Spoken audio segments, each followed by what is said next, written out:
And it is time to stay awake, not woke, Gina. That's what the Department of Homeland Security is doing to the notoriously woke Harvard University. DHS Secretary Kristi Noem is canceling 2 grants for the university, $2.7 million in total. In a statement Wednesday, Noem said Harvard is, quote, unfit to be entrusted with taxpayer dollars and is demanding the university submit records on the school's, quote, foreign student visa holders' illegal and violent activities.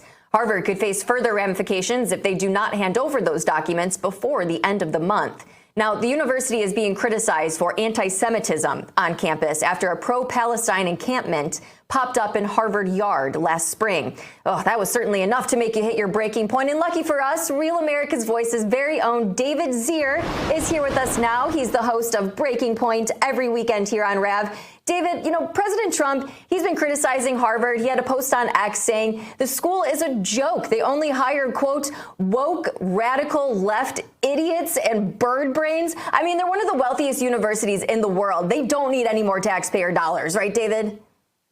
Yeah, Emily, good morning. Happy Easter. These colleges were always commies, protesting, everything, led by the faculty. And the kids are just automatons of the nanny state, riddled with guilt of their upper middle class upbringing so they can latch on to the social justice warrior theme of the day. But it's worse than that, Emily. Students are engaging in anti-Semitic and violent behavior with the tacit endorsement of the college hierarchy. And back then, there weren't so many government-funded foreign nationals violating the terms of their student visas and putting Jewish students and others in harm's way. Trump launched a federal anti-Semitism task force and linked it to federal funding mechanism. What's so bad about protecting the civil rights of Jewish students on these elite college campuses? And faculty's a warning of dire consequences for the environment and cancer research and the little children.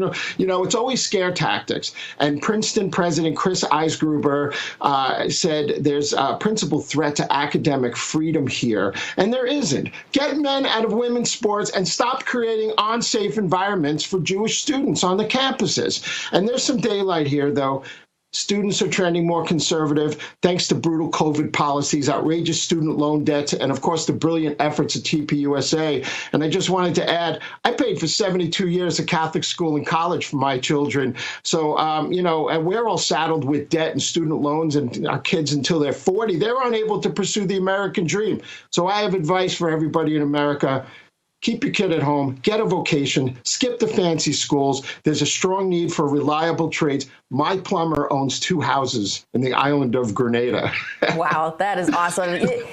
David, higher education institutions today are such a scam. They're just brainwashing young people into thinking that they can support terrorist organizations, or it's okay to be hateful towards to Jewish people. It's so sad to